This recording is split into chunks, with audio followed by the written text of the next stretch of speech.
বিসমিল্লাহির রহমানির রহিম। আজকে এই কৃষক সমাবেশে সংগ্রামী সভাপতি উপস্থিত জেলা কৃষক দলের নেতৃবৃন্দ, থানা এবং ইউনিয়নের নেতৃবৃন্দ উপস্থিত আছেন। আমার অত্যন্ত কাছের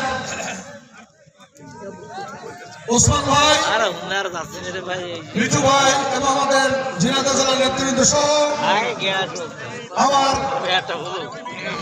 অত্যন্ত স্নেহধন্য ঢাকা বিশ্ববিদ্যালয়ের তখন ছাত্র নেতা, বাংলাদেশ জাতীয়তাবাদী কৃষক দলের সংগ্রামী সাধারণ সম্পাদক শহীদুল ইসলাম বাবুল, আমি সবাইকে বাংলাদেশ জাতীয়তাবাদী দলের পক্ষ থেকে জানাই সংগ্রামী অভিনন্দন এবং শুভেচ্ছা।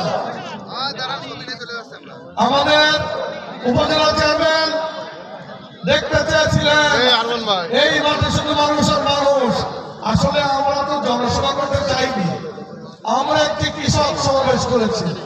এই জন্য যে মানুষ আছে আমাদের প্রধান অতিথি, উনি কিন্তু খুশি আছেন, আপনারা মন খারাপ করেন না।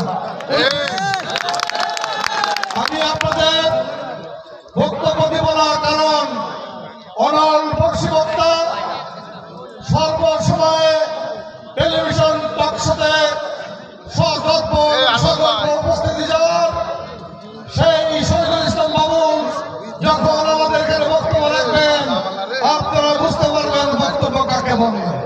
সেই জন্য আমি আমার বক্তব্য সংক্ষিপ্ত করে আপনাদেরকে শুধু একটি কথা বলতে চাই।